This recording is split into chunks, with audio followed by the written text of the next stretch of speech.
سیدی یا رسول اللہ الصلاۃ والسلام علیکہ یا سیدی یا حبیب اللہ الحمدللہ رب العالمین والصلاۃ والسلام علی اشرف الانبیاء والمرسلین اما بعد فقد قال اللہ تعالی فی القرآن العظیم اعوذ باللہ من الشیطان الرجیم بسم اللہ الرحمن الرحیم وَرَفَعْنَا لَكَ ذِكْرَكَ صدق اللہ وصدق رسولہ النبی الکریم ونحن علی ذلک من الشاہدین والشاکرین والحمدللہ رب العالمین۔ تمام تعریف اللہ وحدہ لا شریک کے لیے، اسی کی خاطر، اسی کو سجدتی ہے، اسی کے لیے لائق ہے کہ جس کے سوا کوئی عبادت کے لائق نہیں، جو بڑا مہربان ہے، بہت کریم ہے، حد سے زیادہ نوازنے والا، کرم فرمانے والا، توبہ کو قبول فرمانے والا، گناہوں کو معاف فرمانے والا، درجات کا بلند فرمانے والا، بے پناہ بلند و بالا شان والا بادشاہ، کہ جس کے فضل و کرم کی نہ تو کوئی انتہا تھی، نہ ہے اور نہ ہو سکتی ہے، جس کا فضل اس کے غضب کے اوپر حاوی ہے، جس کے کرم کے ساتھ سارے معاملات مشروط ہیں،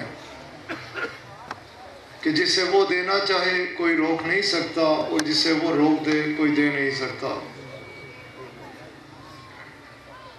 اور بے پناہ درود و سلام ہمارے آقا و مولا، ہماری جانوں کے بادشاہ، حاضر و ناظر، مختار کل، اللہ کریم کے حبیب صلی اللہ علیہ وآلہ وسلم کی ذات اعلیٰ کے اوپر،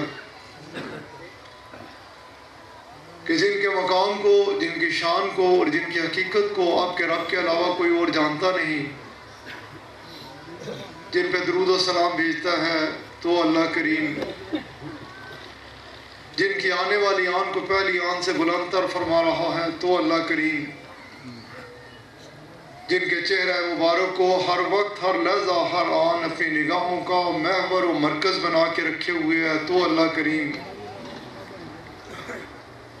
جن کے ذکر پاک کو خالصتاً آپ ہی کی خاطر بلند فرمانے کا اعلان فرمائے تو اللہ کریم،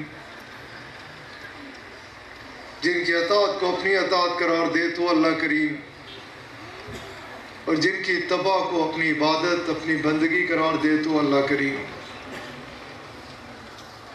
اور ہم سب کو ہر وقت، ہر لحظہ، ہر آن اپنے مولا کریم سے یہی دعا مانگنی چاہیے کہ ہمارے کریم رب اپنے فضل سے، اپنے کرم سے ہم سب کو اپنے حبیب صلی اللہ علیہ وآلہ وسلم کی ایسی کامل اتباع نصیب فرما کہ جو ذریعہ بن جائے ہم سب کے لیے اپنے آقا صلی اللہ علیہ وآلہ وسلم کی خوشنودی کو پاتے ہوئے اپنے رب کی رضا کو حاصل کرنے کا،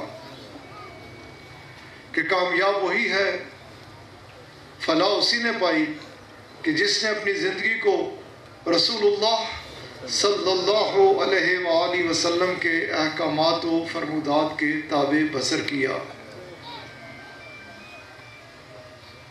ہمارے آقا علیہ السلام آپ کی تشریف آوری اس شان کے ساتھ ہے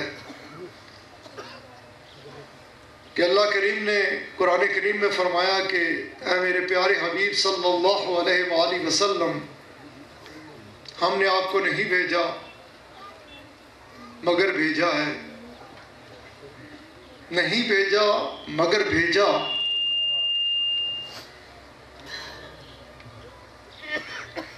خوبصورت انداز ہے رب کریم کا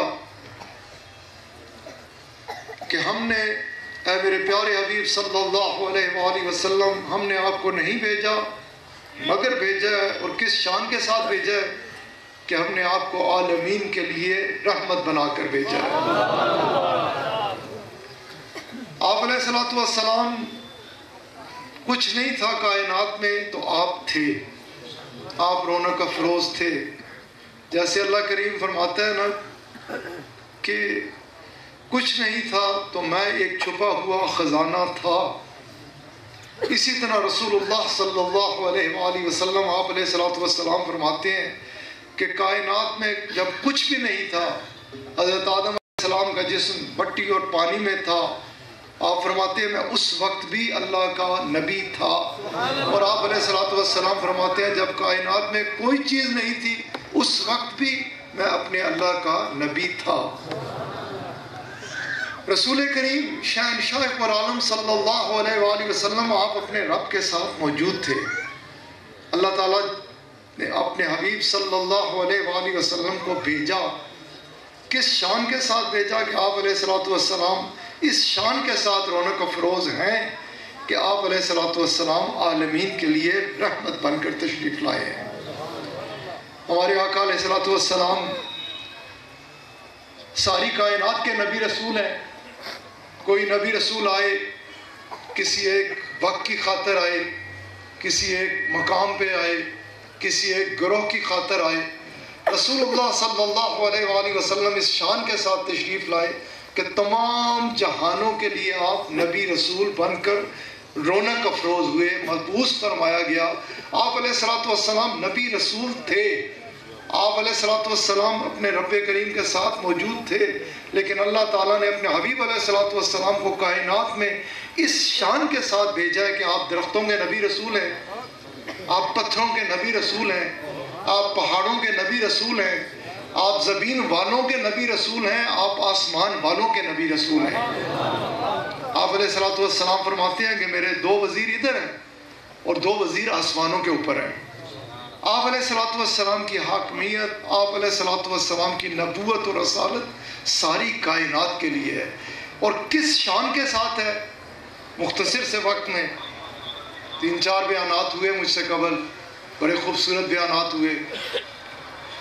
ان کو سامنے رکھتے ہوئے مختصر سے وقت میں ہمیں سمجھنے کی جس چیز کو ضرورت ہے وہ یہ ہے کہ ہمارے آقا علیہ الصلوۃ والسلام تمام کائنات کے لیے, مومنین کے لیے نہیں, مسلمین کے لیے نہیں, آپ عالمین کے لیے رحمت بن کر تشریف لائے. اور ہمارے آقا علیہ الصلوۃ والسلام کے غلام جب بھی گئے, جہاں بھی گئے, حدیث مبارکہ بھری پڑی ہیں کہ رسول اللہ صلی اللہ علیہ وآلہ وسلم آپ علیہ الصلوۃ والسلام جب بھی یہ ابھی انہوں نے اللہ تعالیٰ کے آپ علیہ الصلوۃ والسلام کے فرمودات کہ اللہ تعالیٰ کو کی پسندیدہ چیزیں ان کا بھی ذکر فرمایا. ان میں ایک جہاد کا بھی ذکر تھا. دین اسلام میں جہاد اور جہاد کو کے لیے پہلے کیا شرط قرار دی گئی. آپ علیہ الصلوۃ والسلام جہاد سے ہی واپس تشریف لانے کے بعد, غزوہ سے تشریف لانے کے بعد آپ علیہ الصلوۃ والسلام نے فرمایا کہ المجاہد من جہد نفسا. پہلے آپ نے فرمایا کہ رجعنا من جہاد الاصغر الی جہاد الاکبر, کہ لوٹ آئے ہم چھوٹے جہاد سے بڑے جہاد کی طرف, بڑے جہاد کی طرف ہم پہنچ گئے. غلاموں نے عرض کی کہ یا رسول اللہ صلی اللہ علیہ وآلہ وسلم کرم فرمائیے, احسان فرمائیے, ہمیں بتائیے کہ ہم تو جہاد سے واپس آ گئے, ختم ہو گئے, آپ غزوہ کفار کے ساتھ جو ہمارا سلسلہ تھا ہم تو اپنے گھروں میں پہنچ گئے, آپ فرما رہے ہیں کہ ہم بڑے جہاد کی طرف آ گئے. آپ علیہ الصلوۃ والسلام نے اس وقت فرمایا کہ المجاہد من جہد نفسا. مجاہد وہ ہے جو اپنے نفس کے خلاف جہاد کرے, اپنے نفس کو قابو کرے, اپنے نفس کے اوپر کنٹرول کرے, اپنی ذات کے اوپر کنٹرول حاصل کرے. یہ آپ نے ایک قاعدہ بڑا جہاد اسے قرار دیا. اسے آپ علیہ الصلوۃ والسلام نے بڑا مجاہدہ قرار دیا, اسے مجاہد فرمایا کہ یہ بڑا مجاہد ہے. آپ صلی اللہ علیہ وآلہ وسلم آقا علیہ الصلوۃ والسلام کے خوبصورت دربار پاک کی یہ خوبصورت روشنی, یہ تربیت کس لیے ہے کہ ہم سمجھیں, جانے کہ سب سے پہلے ہمیں اپنے اوپر کنٹرول حاصل کرنا ہے, اپنے معاملات کو دیکھنا ہے. حضرت علی کرم اللہ تعالی وجہ آپ اسی طرح غزوے میں شریک ہیں, آپ کی تلوار اٹھی, قریب تھا کہ اس کافر کا سر تن سے جدا کر دیتے. اس نے کیا کیا کہ ایک بڑا گندا عمل کیا کہ تھوک جو ہے وہ پھینکی, یہ ارادہ کر کے آپ کے اوپر پھینکنے کی. آپ اچھل کے پیچھے ہٹ گئے. ہٹنے کے بعد اسے چھوڑ دیا, کھڑا ہو گیا, حیران رہ گیا. اس نے گمان یہ کیا, اس نے یہ خیال کیا کہ ظاہری حوالے سے اگر میں آپ اپنے معاملات کو دیکھیں حقیقت کو سامنے رکھتے ہوئے سب کے ساتھ، تو ہماری کیفیت کیا ہو جائے گی کہ ایسا ہو کہ تلوار اگر اس طرح آ رہی ہے تو اور زور سے چل پڑے گی، کیونکہ بیچ میں آ جائے گی کہ میرے ساتھ ایسا ہو گیا۔ اب پہلے تلوار اگر ہلکی مارنی تھی زور سے ماروں کیونکہ میں بیچ میں آ گیا، ادھر جب میں بیچ میں آئی نا تو آپ نے چھوڑ دیا، آپ پیچھے ہٹ گئے۔ کھڑا ہوا حیران ہو گیا کہ یہ کیا معاملہ ہے، میں نے یہ فیل کیا، اب آپ نے مجھے چھوڑ دیا۔ آپ نے فرمایا کہ پہلی میری تلوار اٹھی تو میرے رب کی خاطر اٹھی تھی، اس کی خوشنودی کی خاطر اٹھی تھی۔ اب یہ جو بیچ میں عمل آ گیا، گو کہ میری تلوار ویسے ہی اٹھتی، لیکن کہیں یہ بیچ میں شائبہ بھی نہ آ جاتا، یہ چیز شامل نہ ہو جاتی کہ تو نے میرے ساتھ یوں کیا ہے تو اس لیے یہ تلوار تیرے اوپر پڑی، اس لیے میں نے چھوڑ دیا تجھے۔ جب اس نے آپ کا یہ عمل دیکھا، ایک لمحہ نہ لگایا اس نے کہ کلمہ شریف پڑھ لیا کہ یہ خوبصورت دین، یہ خوبصورت ہستیاں جن چیز کے لیے نکلی ہیں، یہ کوئی اور ہی چیز ہے۔ جو میں بات کر رہا تھا کہ آپ علیہ الصلوۃ والسلام، آپ نے فرمایا پہلے اپنے آپ پہ کنٹرول حاصل کرو، اپنے معاملات کو دیکھو، اپنی کیفیت کو دیکھو، اپنے نفس کو اپنے کنٹرول میں کرو، پھر جہاد پہ نکلو۔ اور جہاد کیا ہوتا تھا؟ بے شمار غزوات ہیں، سریے ہیں، اس میں کسی بھی مطلب پورے کے پورے ان کو دیکھا جائے تو غالباً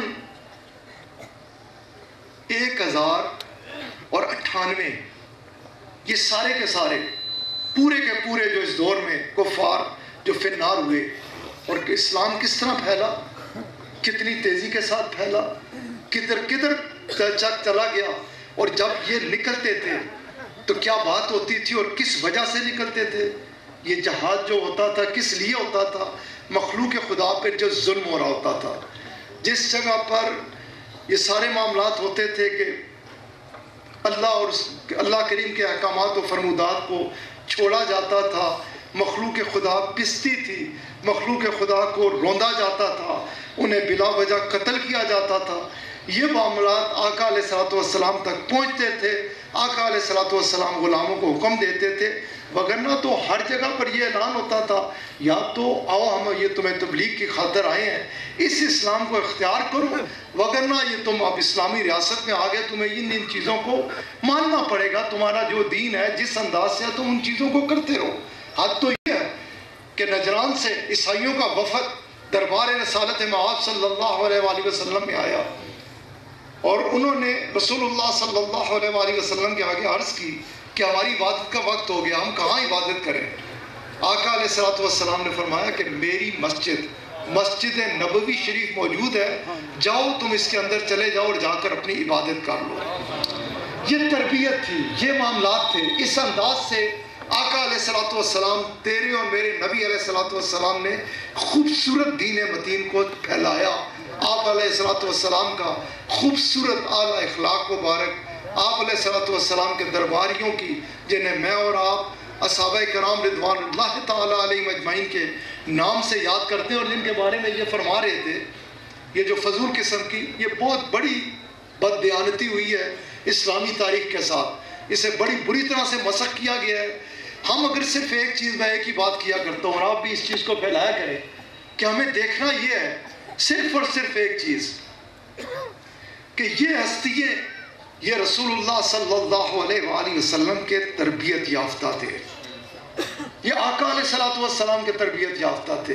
انہیں تو رسول اللہ صلی اللہ علیہ وآلہ وسلم جب غزوے پہ یہ جایا کرتے تو آپ کا حکم ہوتا کہ خبردار خیال رکھنا کہ جب گھوڑے بگا رہے ہو گئے نا تو کہیں فصل ہے تو فصل کے اوپر سے لے کے نہیں جانا، فصل خراب نہ ہو جائے۔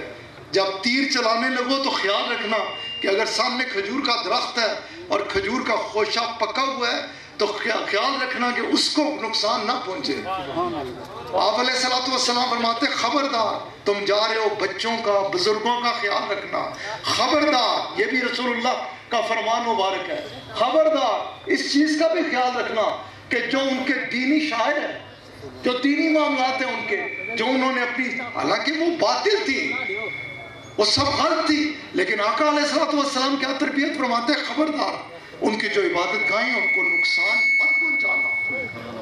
رسول اللہ صلی اللہ علیہ وآلہ وسلم، آقا علیہ الصلوۃ والسلام، حسان صاحب اگر تشریف لے آئے ہیں تو اندر آ جائیے جناب. کدھر سے آ رہے ہیں؟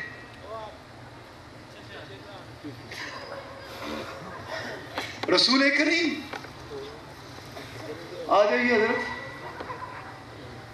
بیٹھے رہیں جی، تشریف رکھیں.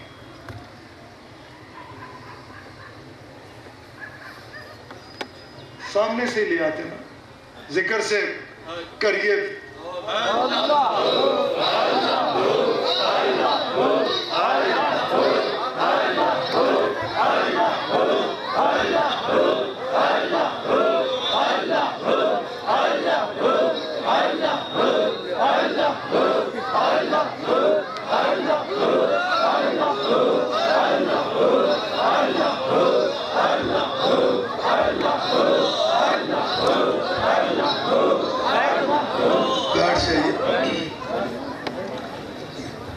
میرا کیونکہ یہ بہت سارے موضوعات آ گئے تھے، میرا یہ مختصر سی گفتگو کرنے کا مقصد آپ کے ساتھ یہ ہے کہ ہم اپنے خوبصورت دین متین کی تعلیمات کو سمجھیں. یہ ہم اگر اس چیز کو سمجھ لیں کہ وہ آقا علیہ الصلوۃ والسلام، وہ گروہ جو ہے وہ رسول اللہ صلی اللہ علیہ وآلہ وسلم، آپ علیہ الصلوۃ والسلام کا تربیت یافتہ ہے.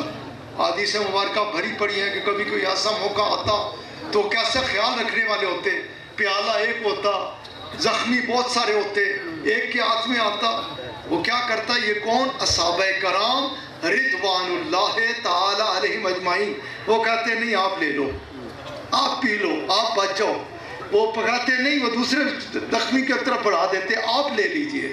وہ چوتھے کی طرف وہ پیالہ پھرتا ہوا جب پہلے تک واپس پہنچتا، وہ جام شہادت پہنچ کر چکے ہوتے. وہ سارے کے سارے شہید ہو جاتے، لیکن پانی ایک دوسرے کو پلانے کی کوشش کرتے. یہ دربار رسالت مآب صلی اللہ علیہ وآلہ وسلم کی عرفہ والا تربیت یافتہ شخصیات ہیں. یہ جو فضول قسم کی باتیں ہوتی ہیں، ان کا حقیقت سے کوئی تعلق نہیں ہے. ان کا خوبصورت کردار، ان کا خوبصورت کردار، ان کا خوبصورت اخلاق، ان کی خوبصورت آقا علیہ الصلوۃ والسلام کے دربار سے جو تربیت ہوئی تھی، یہ تو جدھر جاتے ان کا کیفیت یہ ہوتی کہ ان کو دیکھنے والا دار اسلام میں داخل ہوا کرتا. ہمیں ان چیزوں کو خوب سمجھنے کی ضرورت ہے. وہ بڑی عرفہ والا ہستی ہیں، ان کے پام آپس میں کس انداز سے کچھ گفتگو فرما رہے تھے، بڑے خوبصورت. ایک دوسرے کی اولادوں کے نام دیکھیے تو کس انداز سے رکھے، اس سے کیا نظر آتا ہے؟ ہمیں تو زیب ہی نہیں دیتا. یہ تو انہوں نے بات کر دی، ہم ان عرفہ والا ہستیوں کے بارے میں کوئی ایسی ویسی بات سوچنے کا بھی کریں. اب مشکل یہ ہے، مسئلہ یہ ہے کہ عام بندہ کرے کیا؟ کیونکہ میں نے پہلے کہا کہ اسلامی تاریخ کو مسخ کیا گیا ہے، پھر ایجنٹ لیے گئے جنہوں نے ایسی باتوں کو پھیلایا. ہمیں ان چیزوں میں پڑھنا نہیں، ہمیں ایک چیز پتہ ہونی چاہیے، ایک چیز کو مضبوطی سے تھام کے رکھنا ہے. وہ کیا؟ کہ ہمارے بادشاہ علیہ الصلوۃ والسلام، آپ ہمارے لیے سب کچھ ہیں. آپ کی ذات پاک، ایک ہی ذات پاک ہے جو ہم جس پہ سب نے پہنچنا ہے. اہل بیت پاک کی طرف سے جائیں تو آپ کی ذات پاک، اصحابہ کرام کی طرف سے جائیں تو آپ کی ذات پاک، اللہ تک پہنچنا چاہیں تو آپ کی ذات پاک، آپ کی ذات پاک. اور آپ کی ذات پاک کو سامنے رکھتے ہوئے اہل بیت پاک بلند و بالا شانوں والے، اصحابہ کرام رضوان اللہ تعالیٰ علیہم اجمعین بلند و بالا شانوں والے، آپ کے ساتھ نسبت جس کی ہے وہ بلند و بالا شانوں والے، بلند و بالا، بے پناہ بلند و بالا. ہمیں اپنے دین متین، جو میں آخری بات کرتے ہوئے اساتذہ صاحب کو دعوت دوں گا، یہ نعت پاک پڑھیں گے. خوبصورت محفل سجائی ہے، خوبصورت کام کر رہے ہیں جھائی والے دوست. صبح سے جاوید صاحب کو فکر بھی ہے، ادھر سے بھی فون کر رہے، بہت ہی خوبصورت ماشاءاللہ. ہمیشہ ادھر جو محبت نظر آتی ہے، جس عقیدت کے ساتھ، پیار کے ساتھ محفل پاک کو سجاتے ہو، ادھر بھی اور ادھر بھی لگے ہوئے ہیں یہ دوست. اللہ تعالیٰ آپ کی محبتوں کو قبول فرمائے. ریاض میں بھی بیٹھ کے جاوید بہت خوبصورت کام کر رہا ہے، ادھر بھی محفل سجاتا ہے، اور ایسا ہی ہونا مزہ بھی اسی میں ہے. میں الحمدللہ ابھی بھی دورہ کر کے آیا، اور ادھر امارات کے علاقے میں تھا. ادھر جمے پلے یہ خاص طور پہ انہوں واسطے جڑے 2.5 ریال تے 2.5 درہم کمان واسطے جاندے ہو نا، اس طرح دا اپنا ایمان رکھو جس طرح جاوید ہے. ادھر دی جم پر سعودی عرب میں بھی آپ کو ملنا ہو میں ملا سکتا ہوں. ادھر ہی پیدا ہوئے، ادھر کے سکولوں میں پڑھے، ادھر کے مدارس میں قرآن کریم پڑھا، ادھر رہے. لیکن الحمدللہ ثم الحمدللہ دربار رسالت مآب صلی اللہ علیہ وآلہ وسلم کے ساتھ ان کا جو تعلق ہے، جو نسبت ہے، جو مضبوط محبت ہے اپنے آقا علیہ الصلوۃ والسلام کی، وہ دیکھ کے اس کو دیکھنے کے بعد آنکھوں کو ٹھنڈک ملتی ہے، ایک اطمینان قلب حاصل ہوتا ہے. یہ کہ کون کہاں بیٹھا ہے کدھر، انسان کا ایمان مضبوط ہونا چاہیے پختہ. اور پھر بہت سارے میں نے کہا کہ ادھر دی جم پال بچے بچیاں ادھر ہی رہے، 40 سال کا ہو گیا، کوئی 20 سال کا ہے، کوئی بالکل نوجوان ہے، کوئی آگے جا رہا ہے. ادھر جاتا ہوں الحمدللہ، اور ادھر کے رہنے والے، ادھر کے پیدائش اللہ کے فضل سے، اللہ کے کرم سے اپنے نبی علیہ الصلوۃ والسلام کی محبت میں ڈوبے ہوئے ہیں.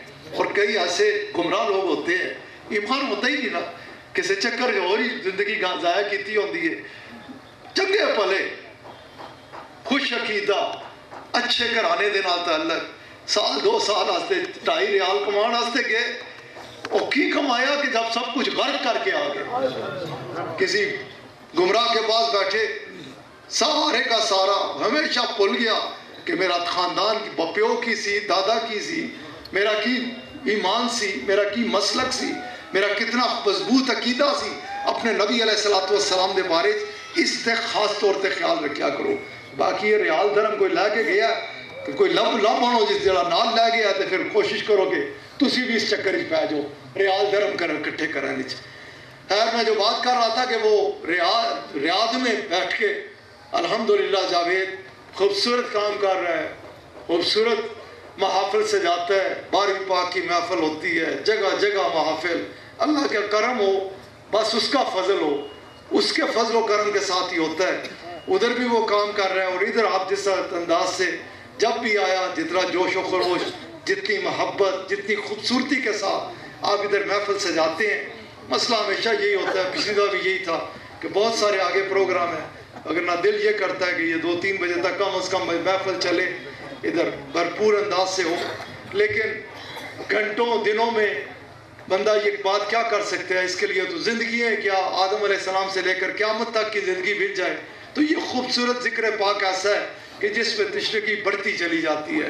انسان کہتا ہے اور ہو اور بڑھے، اور اسی یہی کشش رہنی چاہیے، یہی پیاس رہنی چاہیے. اللہ تعالیٰ مجھے اور آپ کو اسی پیاس میں رکھے کہ ہم اپنے آقا علیہ الصلوۃ والسلام کی محبت میں حریص رہیں، اسے زیادہ سے زیادہ اپنے دلوں میں اکٹھا کرنے کی کوشش کرتے رہیں. آخری بات جو میں کرنے لگا تھا وہ یہ ہے کہ فتنے کسی سے چھپے ہوئے نہیں ہیں، اور قرب قیامت جو ہے اس میں فتنے ہونے ہی ہونے ہیں. یہ تو پھیلے ہوئے ہیں، یہ پتہ ہے ہم سب کو. قرب قیامت میں آقا علیہ الصلوۃ والسلام نے فرمایا، اسے اس بندے کو مبارک دی کہ جو قرب قیامت میں اپنے ایمان کی حفاظت کرے گا. آپ علیہ الصلوۃ والسلام نے اس وقت اس کے لیے فرمایا کہ وہ اسے میری طرف سے مبارک ہے جب اتنے فتنے ہوں گے. ہمیں یہ فتنے پتہ ہے، ہمیں اس چیز کا علم ہے، لیکن ایک چیز ہمیں بہت خیال رکھنا ہے کہ یہ جو لوگ فتنے پھیلانے والے ہیں، ہر حربہ یہ آزماتے ہیں، ہر طریقے سے یہ انتشار، نفرتیں، نکھار، وکھیرنا، ہر جگہ جا کے نوے شوشے، امت تفرقہ پانا، یہی انہاں دا کام ہے. اور پھر خالی اس حد تک یہ رہتے نہیں ہیں کہ یہ اس حد تک رہیں کہ بات کریں.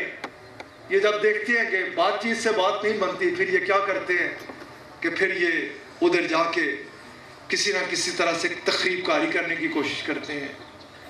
آپ کو علم ہے داتا صاحب میں یہ بام لے کے گئے، عبداللہ شاہ غازی رحمۃ اللہ علیہ ادھر یہ گئے، کتنی ساری خانقاہیں ہیں، بڑی بڑی درگاہیں، جدھر انہوں نے جا کے کیا کیا.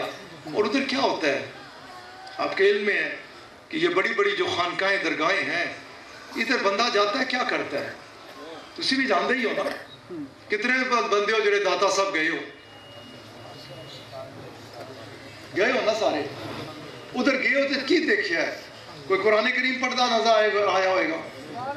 قرآن کریم پڑھتا ہی نظر آیا ہوگا نا. کوئی منت مننی جا کے ادھر دیگا کھلاندہ ہے, کوئی ٹیر مخلوق جنا کہ روزگار شوزگار کوئی نہیں, کوئی مسئلہ ہویا ایسا ویسا کہ کہیں سے کچھ نہیں, ادھر آ جاندے انہاں کی پتہ ہے اور کدھر لنگر ملے نہ ملے, ادھر پلے کچھ نہیں نہ تام ہی لنگر بھی مل جائے گا. بے تاشا مخلوق ہے, مخلوق خدا ہے, پریشانی ہوتی ہے, تنگ ہوتے ہیں حالات سے, اٹھتے نسدے ادھر چلے جاندے, قرآن کریم پڑھ دیں, 2 نفل پڑھے, جا کے انہاں دے کول بہ رہے, تھوڑی دیر بعد کی حاصل ہوتا ہے؟ اطمینان قلب دے واسطے نا, سکون مل جائے گا. پریشانی ہے, تفکرات ہیں, پیڑے حال ہیں, ہر چیز تو جان چھٹا کے 2 لمحات جا کے ادھر سکون کے مل گئے. جسمانی بھوک کے لیے جو گیا اسے خوراک مل جاتی ہے, اور روحانی بھوک جو لے کے جاتا ہے پریشانی, اسے اطمینان قلب حاصل ہو جاتا ہے. یہی ہے, اور یہ آج کی بات نہیں ہے, 1000 سال ہو گئے, 1000 سال سے یہ خانقاہیں ہیں, مختلف مقامات پہ ہیں. یہی ہوتا ہے نا. یا ادھر جا کے کچھ دیکھتے ہو کہ کوئی کہتا ہے کہ اس سے ہٹ کے کوئی بات کرتا ہے, ہر بندہ یہی لے کے جاتا ہے بات کہ یہ کون ہے, یہ اللہ والا ہے. اللہ والا سوچ کے ہی جاتے ہو نا, یا کبھی کسی کے دماغ میں اللہ معافی دے, استغفر اللہ استغفر اللہ, یہ اللہ والے تو آئے شرک مٹانے کے لیے ہیں. ان کی تو درگاہ خانقاہیں ہوتی یہی ہیں کہ آؤ ادھر بیٹھو, اپنے رب کے ساتھ تعلق جوڑو, اس کی عبادت کرو, اس کے احکامات پر عمل کرو, اس کے ساتھ اپنے تعلق کو جوڑو. یہی کچھ ہوتا ہے نا. خیر وقت نہیں ہے, میں اس طرح چل پڑوں گا. میں جو بات کر رہا تھا کہ ادھر کیا ہوتا ہے کہ لوگ جا کے جسمانی بھوک بھی روحانی بھوک بھی مٹتی. ہوں انہاں لوگاں دیکھا کہ یہ مخلوق خدا ہے, سمجھتی تھے ان ساڑے نہ چکراں تو یہ بڑے بڑے بٹے موٹیاں موٹے کتاباں چھاپن تو بہتیاں ساریاں سیڑھیاں دورن تو تامی یہ نہیں سمجھتے. گراواں جا کے نفرت پھیلان تو مسجد پورا گراں خوش عقیدہ ہے, ایک بندہ پتہ نہیں کتھوں ڈالر آندے, کتھوں پیسے آندے, لیا کے ادھر فتنے دا گڑھ بنا لے اندر. انہیں کما والے تو آ رہے ہیں, دوست دس رہے ہیں کہ 13 مساجد ہیں, سب ادھر دے اپنے ہی ہیں. ایک بندہ ہوندہ بھی نہیں ادھر, ایک ادھر بڑھا دیتی اس جگہ. کس چیز آستے کہ ادھر فتور پیدا کیتا جائے, فتنہ پیدا کیا جائے. ان کا کام ہے فتنہ پیدا کرنا. رانا صاحب جو میں بات کرنا کی کوشش کر رہا ہوں, ان کا کام ہے آگ لگانا. ان کی پوری کوشش ہے کہ یہ ملک پاکستان, یہ پاک سرزمین جس میں ان کے اکابر نے, ریکارڈ پہ ہے یہ بات, انہوں نے کہا کہ ہم اس پاکستان کے پے بنانے میں بھی شریک نہیں ہیں. محمد علی جناح رحمت اللہ علیہ, جن کو ہر پاکستانی بابا قوم کہتا ہے, قائد اعظم تک کہتا ہے, وہ کہتے ہیں کہ وہ کافر اعظم. انہوں نے اس دھرتی کو تسلیم نہیں کیا کیونکہ وہ کسی اور کے ایجنڈے پر ہیں. اور یہی وجہ ہے کہ نہ تو انہیں کسی جگہ پر مخلوق خدا جو سکون حاصل کرنے چلی جائے, نہ وہ جگہ انہیں کہ ادھر بیٹھ کے آ جاندے, بھوکے ہوندے روٹی مل جاندی ہے, بے سکون ہوندے سکون مل جاندے. تباہ کرو نا انہاں کی تاکہ اور زیادہ بے سکون ہو. انہاں کی ادھر کھانے بھی مل جاتا ہے, نہ ملن تاکہ جا کے کدھر چوری چکاری کرن. ظاہر ادھر بڈا بندہ ہے نہیں, ادھر پورے ملک میں الحمدللہ یہ درگاہیں ہیں. آپ آج اسلام آباد میں چلے جائیں, بڑیاں بڑیاں عمارتیں تو نظر آ گیا, بڑے بڑے ایوان ہیں. وزیر اعظم دا ہاؤس ادھر موجود ہے, صدر دا ہاؤس موجود ہے. کوئی بھوکا چلا جائے اس بیچارے کی تے نیڑے پھڑکن بھی نہیں دیں گے. لیکن اس سے اسلام آباد بڑی سرکار بیٹھے 500 سال ہو گئے, کوئی بھوکا چلا جائے اس کی ادھر روٹی ملے گی, اس کی ادھر کھانا ملے گا. اسی پیڑی گل کیڑی ہے.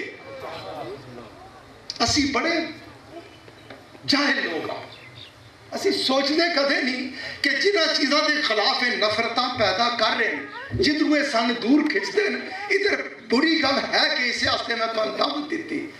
ہاں جس جگہ پہ ایسے کوئی یہ پٹھیا سیدھے معاملات ہیں, ان کا خانقاہی نظام سے کوئی تعلق نہیں ہے. انہیں فرما رہے سے 2-4 نعرے لائے, چھڑے پائے, بیڑے حال کیتے, نماز دا پتہ نہیں, روزے دا پتہ نہیں, وہ خانقاہی نظام سے کوئی اس کا تعلق نہیں ہے. مادہ پرستی کا شکار ہو کے جا کے اس کی تسی کہو کہ اللہ والا ہے، وہ اللہ والا ہے ہی نہیں پائی. اللہ والا تو وہی ہے جس نے گلے چ رسول اللہ دی غلامی دا توق ہے، جو ہر وقت ہر لحظہ ہر آن لوگوں کی بلاندہ ہے اللہ دی طرف آؤ، رسول اللہ صلی اللہ علیہ وآلہ وسلم دی اتباع دی طرف. وہی اللہ والا ہے. اس تو ہٹ کے وہ مخبوط العباس ہے، کوئی پاگل ہے یا کس کوئی بیروپیہ ہے یا کوئی فریبی ہے، دغا باز ہے، اس کا تعلق اس کے نظام دے نال نہیں ہے. یہ بڑا خوبصورت نظام ہے خانقاہی نظام، جس کو صوفیاء کرام اولیاء اللہ کی خانقاہیں درگاہیں کہا جاتا ہے. ادھر جانے کے بعد تو اطمینان قلب ملتا ہے. اور یہی لوگ تھے، یہ تمہارے قریب ہی ہے قبلہ پیر جماعت علی شاہ صاحب رحمت اللہ علیہ رحمت اللہ علیہ رحمت اللہ علیہ. جب ان لوگوں نے پاکستان کے خلاف کہا کہ ہم پاکستان کی پیڑ شامل ہم نہیں بننے دیں گے، کانگریسی ملا، اس وقت کیا ہوا تھا کہ پھر جناح صاحب نے جب خانقاہوں کا رخ کیا تو جماعت علی شاہ صاحب کے پاس اس طرح بہت ساری امان کی شریف بہت ساری خانقاہیں ہیں. الحمدللہ عیدگاہ کا اپنا بڑا بھرپور کردار ہے.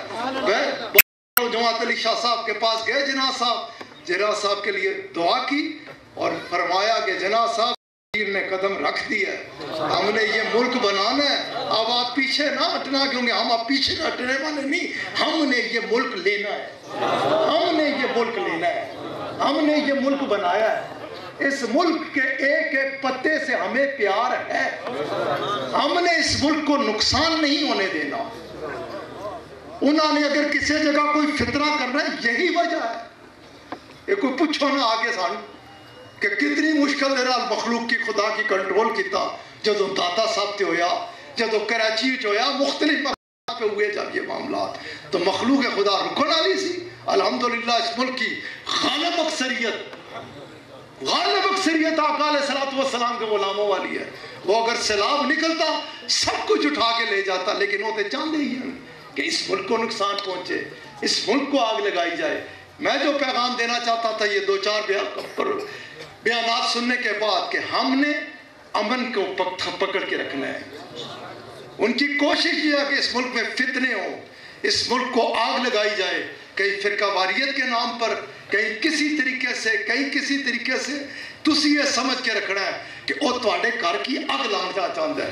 تسی کدے اگ لان والے چ نہیں بڑھنا، تسی ہمیشہ انہوں دیا سازشاں کی کنٹرول کرنا. تسی بس اس کام کرو، تسی اور کی کرنا ہے، تسی اپنے گھر کی سنبھالو، گھر بدعقیدگی نہ آن دیو، گھر والے کی اپنے آقا علیہ الصلوۃ والسلام کی محبت ڈبو کے رکھو، اپنے آپ کی اپنے محلے والے کی کوشش کرو، کیونکہ یہ تواڈے میرے سامنے، اسی کوئی لمبی چوڑی شاہ نہیں ہے کہ یہ جب نکلے ہیں ان لوگوں کے کیا کرتوت ہے، ان کے کیا عزائم ہیں کہ ادھر اس ملک میں کون بستے ہیں، مسلمان بستے ہیں بھائی. ادھر جب بازار میں دھماکہ کرتے ہیں تو کون حالانکہ ادھر میں یوں بھی کہہ دوں کہ یوں اگر اس طرح کہوں گا انہوں نے کسی ایسے بازار میں جا کے کیا کہ جہاں غیر مسلم تھے، تو ہمارا دین تو ہمارے دین کا تو خوبصورت، ہمارے آقا علیہ الصلوۃ والسلام کے خوبصورت دربار کی روشنی ہے کہ ایک انسان کا قتل ساری انسانیت کا قتل ہے، اور ایک انسان کو بچا لینا ساری انسانیت کو بچا لینا ہے. ادھر تو یہ اس چکر میں نہیں ڈالا گیا، ادھر تو یہ بتایا گیا مخلوق خدا کے ساتھ محبت کرو، مخلوق خدا کے ساتھ پیار کرو، مخلوق خدا کے لیے جو کچھ ہو سکے اچھا، جیسے یہ کہہ رہے تھے اچھے سے اچھا کرنے کی کوشش کرو. کسی بھی جگہ جذبات میں آ کر اپنے گاؤں کو، اپنے شہر کو پرامن احتجاج ہر حالت پہ جائز ہے کہ پرامن طور پہ نکلیں، لیکن اس آپ کے شہر میں شہر ہی چلے جاؤ، ادھر جڑیاں سٹریٹ لائٹس ہیں یا ادھر جڑیاں گڈیاں چل رہی ہیں یا جڑیاں دکاناں انہاں کی آگ لاؤ گے، انہاں کی پنو گے تو کس کی فائدہ ہوئے گا، کس کو اس کا نقصان ہوگا اور کس کو فائدہ ہوگا. کفر کو اس کا فائدہ ہوگا اور عالم اسلام کو اس کا نقصان ہوگا. یہ چیز کو سمجھے، کسی بھی جگہ جذبات میں آ کر ایسا کوئی قدم نہ اٹھائیں.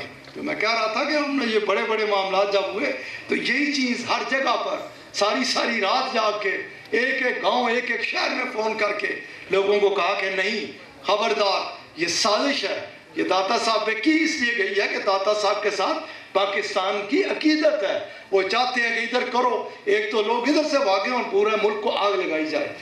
ہم نے کسی بھی مقام پر کسی بھی جگہ اس انداز کو اختیار نہیں کرنا کہ جو ان کا انداز ہے کہ توڑو پھوڑو آگ لاؤ مارو کٹو، نہیں۔ ہم نے کیا کرنا ہے کہ کسی بھی جگہ زخم ہے تو اس کے اوپر مرہم رکھنا ہے، کوئی تکلیف میں ہے تو اسے راحت دینی ہے، کوئی دکھ میں ہے تو اسے سکھ پہنچانے کی کوشش کرنی ہے۔ یہی میں کیا کہہ رہا تھا کہ اللہ تعالیٰ فرماتا ہے ہم نے نہیں بھیجا آپ کو مگر بھیجا، کس شان کے ساتھ بھیجا کہ عالمین کے لیے رحمت بنا کر بھیجا، کہ ہر ایک کے لیے آپ رحمت ہیں، ہر ایک کے لیے رحمت ہے۔ ہمارے آقا علیہ الصلوۃ والسلام کی شان ہی یہ پاک ہے، اور جس کا تعلق ہمارے آقا علیہ الصلوۃ والسلام کے ساتھ ہے، اپنے نبی علیہ الصلوۃ والسلام کے ساتھ ہے، کیونکہ ہمارے نبی عالمین کے لیے رحمت ہے، عالمین کے لیے رحمت ہے۔ تو ہمارے نبی کے پاک کے ساتھ جن کا تعلق ہے وہ اپنے گھر والوں کے لیے رحمت ہے، وہ اپنے گاؤں والے کے لیے رحمت ہے، وہ اپنے پڑوسی کے لیے رحمت ہے، وہ اپنے ہر ایک کے جس کے ساتھ اس کا تعلق ہے اس کے وجود سے اس کے لیے رحمت ہے، اس کے وجود سے اس کے لیے زحمت نہیں ہے۔ زحمت کس کے لیے؟ جو مدینہ پاک سے دور ہے، جس نے مدینہ پاک کی تعلیمات کو نہیں سمجھا۔ اللہ کریم مجھے اور آپ کو اپنے کرم کے ساتھ کوشش کریں کہ ہر ایک کو یہ محبت کا پیغام پہنچائیں، کوشش کریں نفرتوں سے نکالیں، کیونکہ یہ سازشیں ہیں ہمارے ملک کے خلاف، ہمارے دین کے خلاف، اور ایک نام پر اکٹھے ہوں۔ اور وہ کون سا نام ہے؟ ہمارے آقا علیہ الصلوۃ والسلام کا نام۔ وہی نام پاک ہے کہ جدھر اکٹھے ہونا ہے اسی نام پاک نے کام آنا ہے، کہ یہ نام کوئی کام بگڑنے نہیں دیتا، بگڑے بھی بنا دیتا ہے۔ سب نام محمد صلی اللہ علیہ وآلہ وسلم۔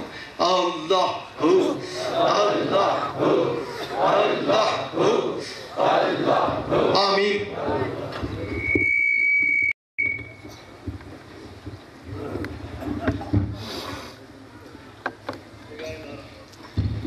نعرہ